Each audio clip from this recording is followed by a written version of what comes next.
Hey guys, OFSREagle here, bringing you a brand new video today. Today I am very excited to bring you my return home video from Columbus, Ohio for the Columbus Finals that was just this past weekend.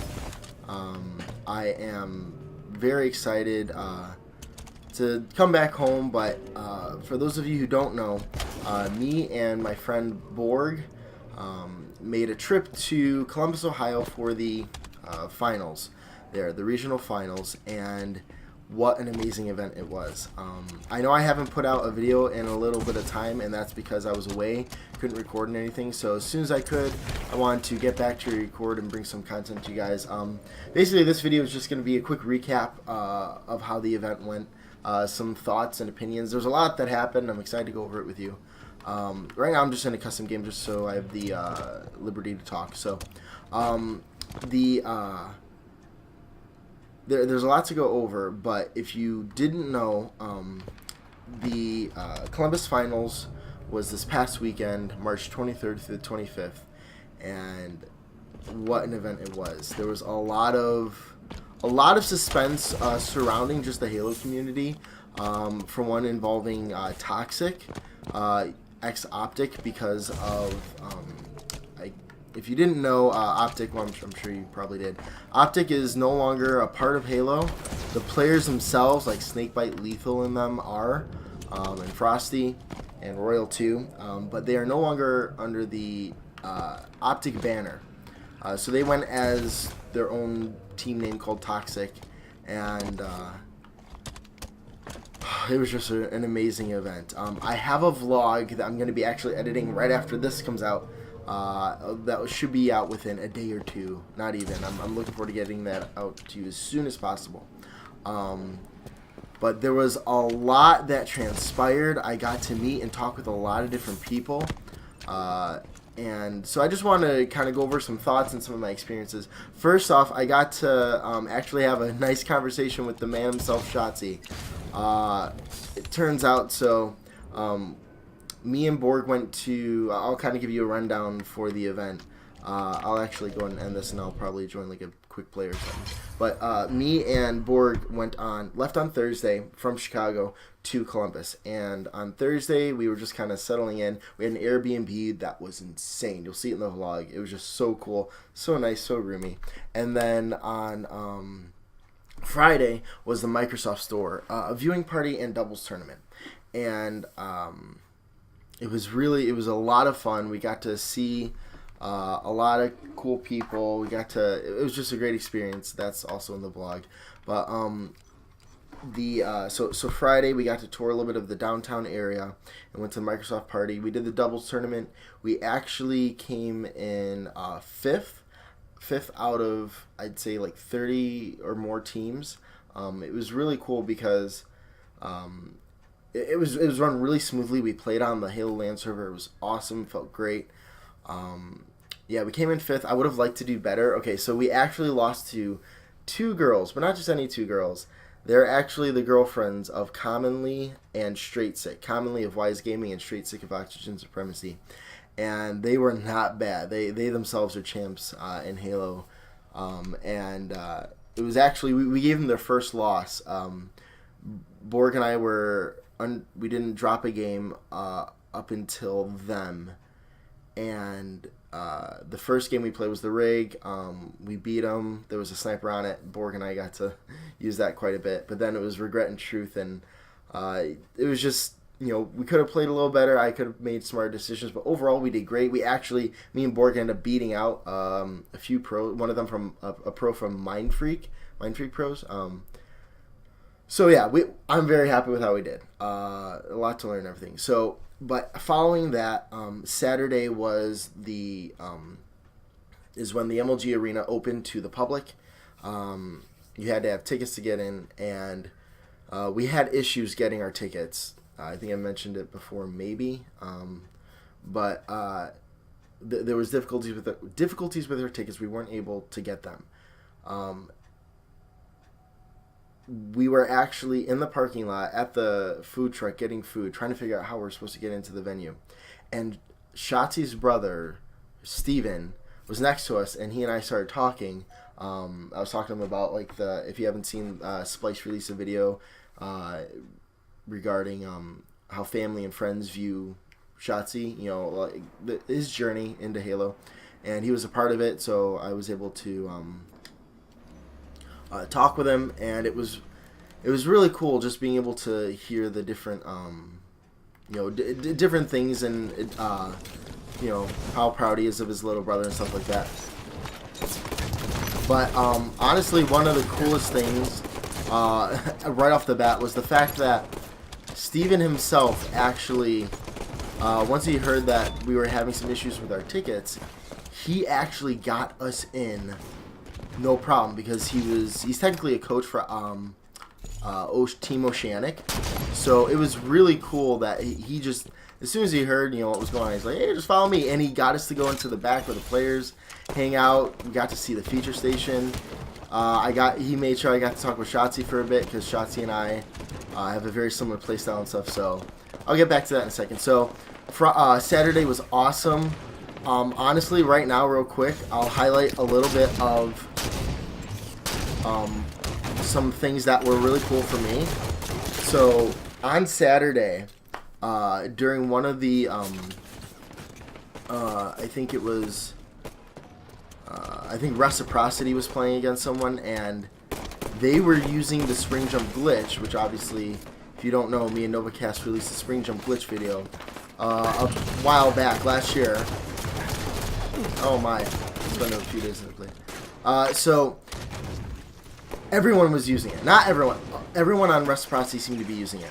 And at one point, the caster, Wonderboy, made a comment after the game about how the spring jump glitch works.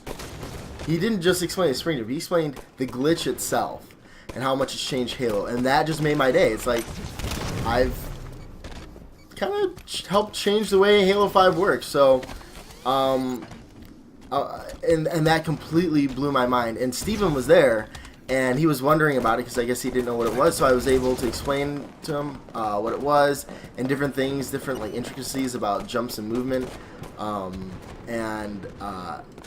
It was just such a cool time to share.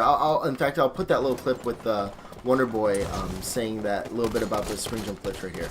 There is a piece of movement in Halo 5 Guardians called spring jumping, and if you haven't heard of it by now, you probably haven't been watching very long. Don't worry, I'll talk you through it. Essentially, when your player jumps and crouches, if you uncrouch and jump as you land, you can get extra height as your player springs up, hence spring jump. There is a glitch in the game, not a glitch, there's a workaround, so that if you hold back while crouching and then let go of back, you essentially get a spring jump 100% of the time. So one of the things that ended up happening was also on Saturday, Trippy from Envious ended up doing the spring jump glitch on the rig, but from Tower 1 to Tower 2. But it wasn't just a normal Tower 1 to Tower 2. He ended up doing it as a thrust slide from barrels, thrust slide jump, hit the Tower 1 ledge, spring jump glitch, clambered T2 ledge, windows. It was insane. He's a player we haven't seen too much of, but has been playing very well again. Hitting some very nice movement. I won't lie, Mark, it's not as impressive as SHOTZZY does it, because he did use the back button glitch, but it's still a nice piece of movement. Look, he completely and utterly just destroyed those two guys with that jump. I'm sorry. And Borg made a little bet that he didn't think I'd be able to do it in 10 tries, and actually ended up doing it rather quickly.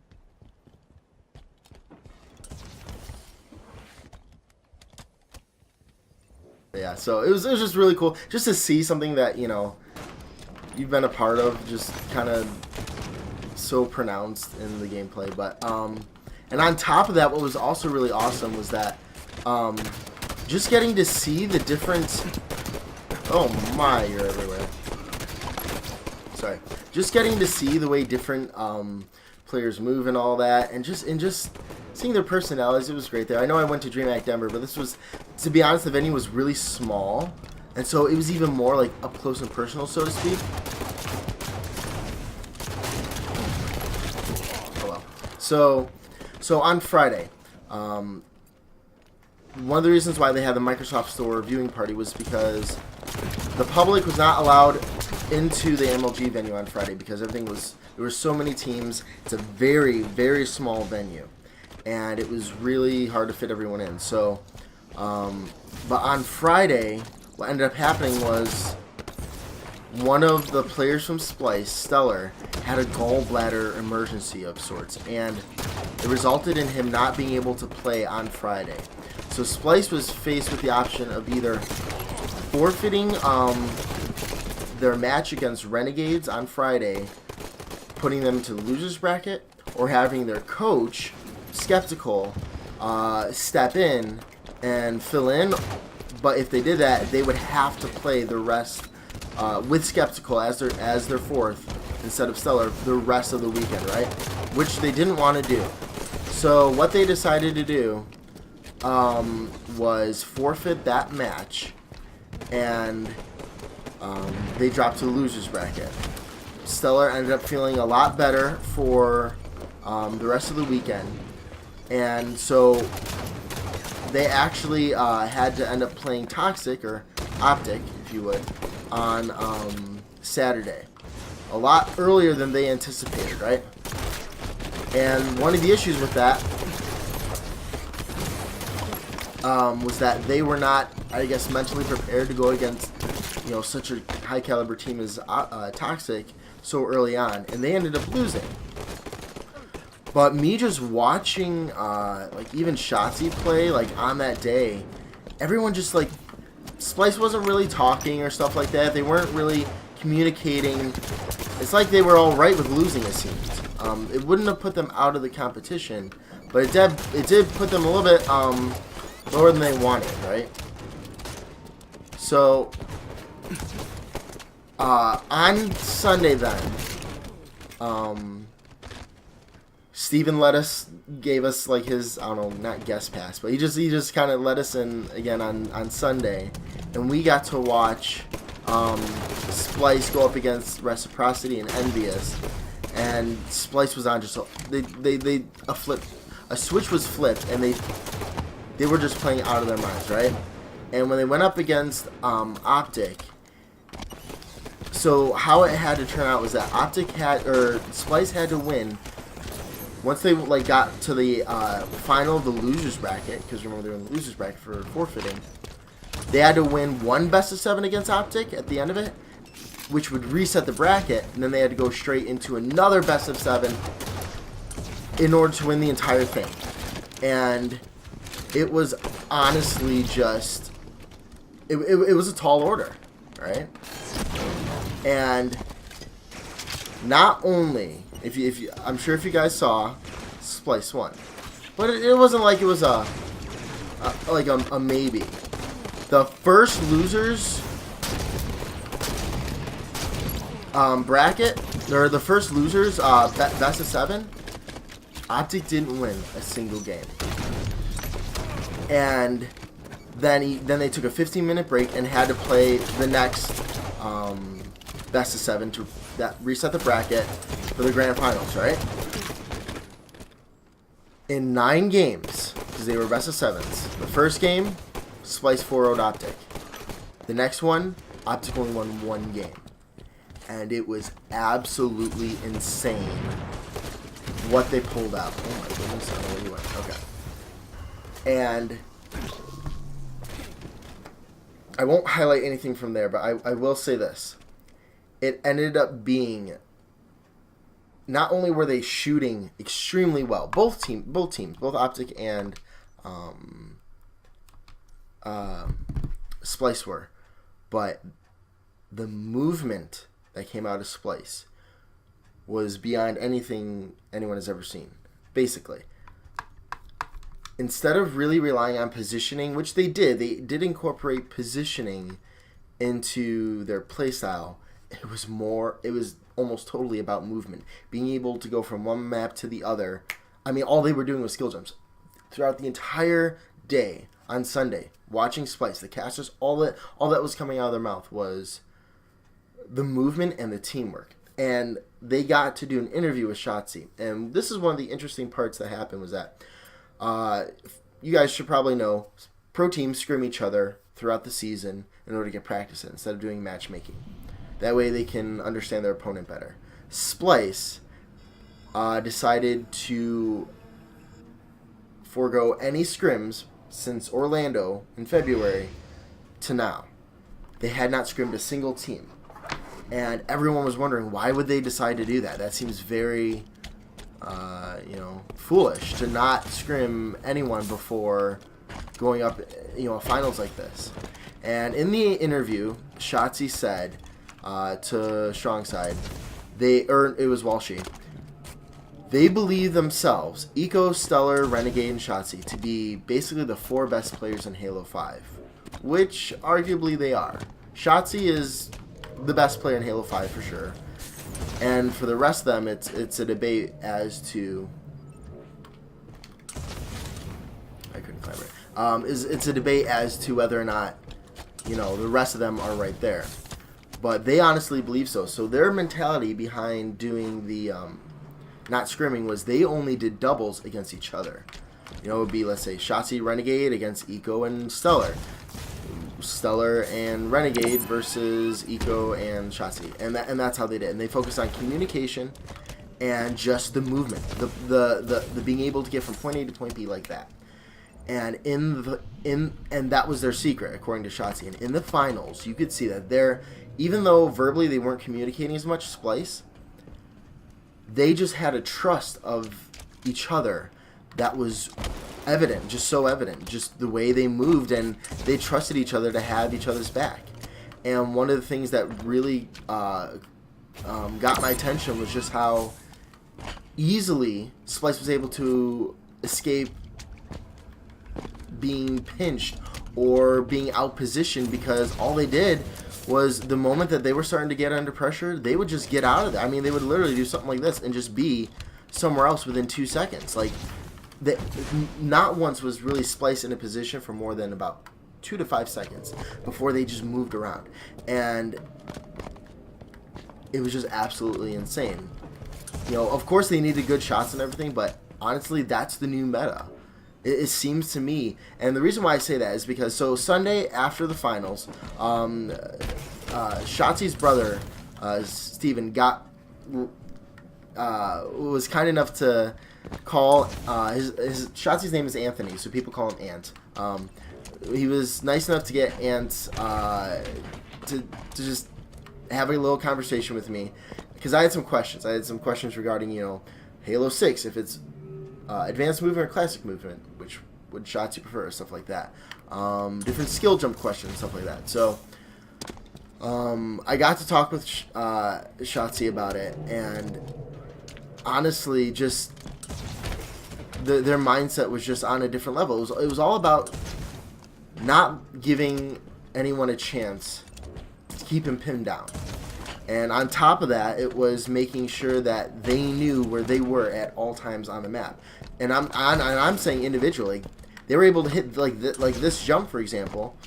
He was able to hit backwards, right, and just without looking. And it became, they just got to that level where they just knew everything. They knew every inch of every map. And then SHOTZZY was also kind enough, which I wanted to show, to actually sign this controller. I know it might be a little hard to see, but yeah, you can see the signature, and it's also textured. So what I did, if you ever plan on doing this, what you can do is you can take a get a new faceplate, whatever, buy it off of Amazon, have someone sign it with a Sharpie, and then you take a clear lacquer and spray paint over it. And what that does, for this one I wanted that, it actually gave like a dragon scale texture. And then once that dried, I did another clear coat, and so it just looks awesome.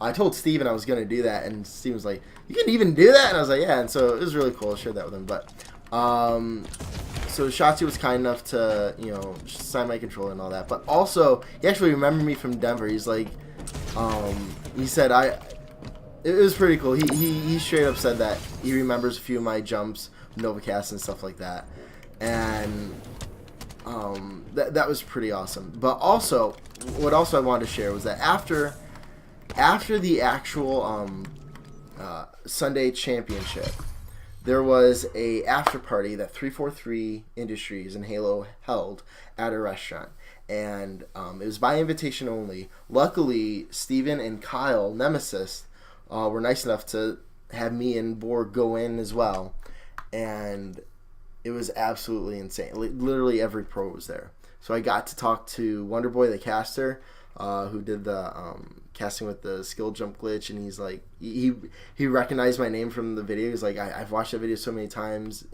He said that was one of his, he said workarounds and exploits, so you will, like, that really intrigue him. That's something he always likes. But also, I got to talk to Trippy about his skill jump stuff. It was just being able to talk about Halo. Got to talk to Snipe Down. But also I got to talk to Lethal from Toxic, and I this is how the conversation went. I asked, so how about those skill jumps? And he flipped on a dime. He was like, he started swearing. He's like, don't get me bleeping started on skill jumps. He's like, you know what I want for Halo 6? Stubs. I want stubby leg Spartans. That's what I want for Halo 6. I want no advanced movement stuff. I want stubs for legs and then real gameplay. You can tell he was frustrated, but it dawned on me right there, and it seems that throughout this whole event, everyone kind of focused on it. There was, like, I'd say at least 20 times the casters mentioned how important skill jumps and movement were implemented into Splice's game style.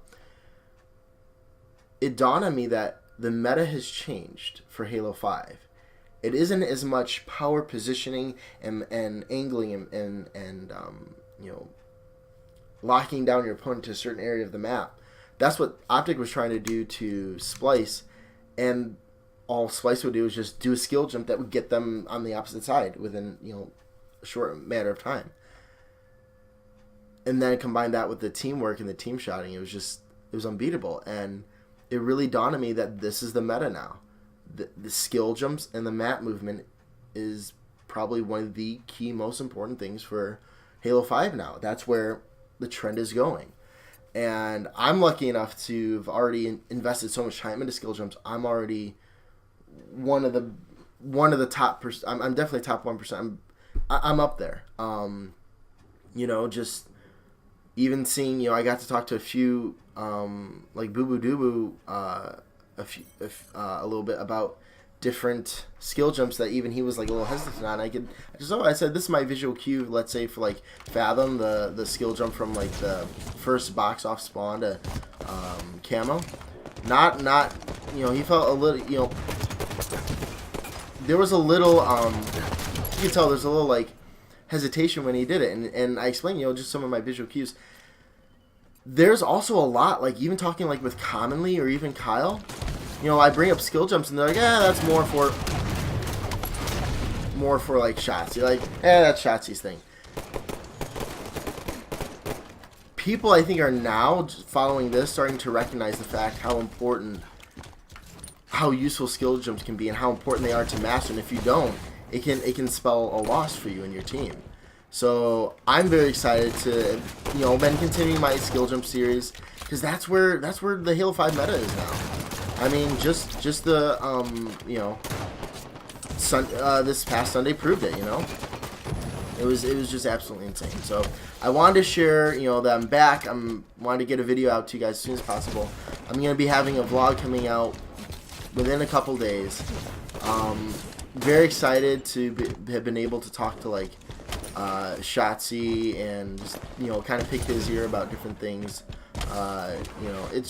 It was all around an amazing experience. Would not trade. It was by far, it was way better than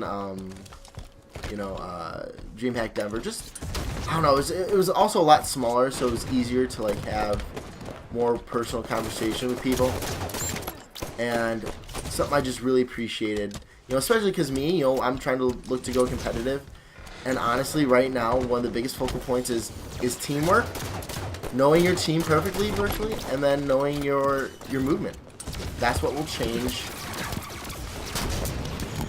So that's what will change and elevate the game. So with that, I'm gonna probably end this video momentarily here, and be on the lookout for my